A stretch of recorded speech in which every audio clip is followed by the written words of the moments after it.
Ndauya kuzoona kuti uri dai pamwana wangu. Ndauya kuzoona kuti uri dai pamwana wangu. Kushandira musoko yomwe. Ndaida kuona iwe kuti uri dai pamwana wangu. Aucharoyi ni mwana wangu. Handidi kuti uroyi ni mwana wangu, handidi. Aucharoyi.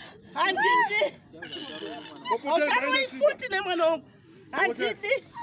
Handidi. Hasitaiti futi. Washipedzisira mhaka. Handidi kuti uroyi. Auya kuzopona pamasimu apa baba.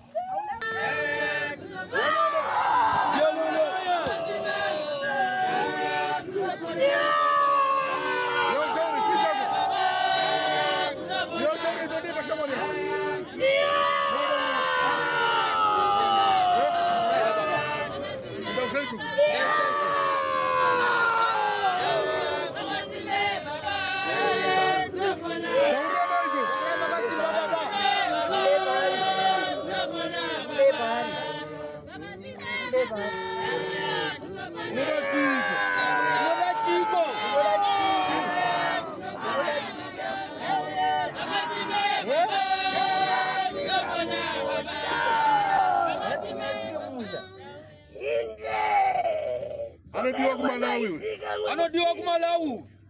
Mwana ari kugara musango. Ndekupiko? Ndekupiko ko? Malawi. Ari kudiwa kumalawi. Ari kudiwa kumalawi. Inde. Achengetwa kwa mayu. Achengetwa kwa mayu. Inde. Asibaba wake wanobva kumalawi. Asibaba wake wanobva kumalawi. Inde. Uri chikomba ere? Naiwe uri chikomba ere? Chikomba chacho? Chikomba chacho? Ndiwe wewe. Ndiwe wewe. Une mukadzi. Une mukadzi. Kona chikomba tauraka. Kona chikomba tauraka.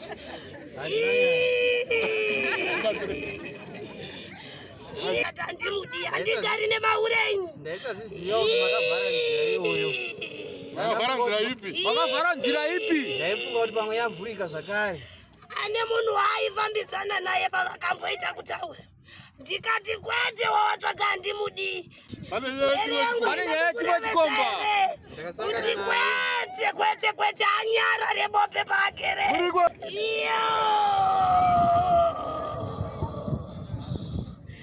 Iyo.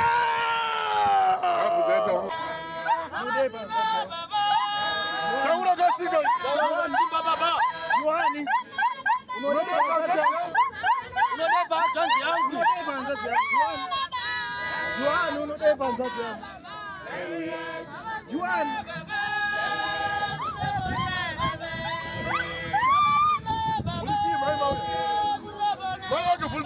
Vai watobvunzai. Unodeba mwana wangu.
Kusumuka.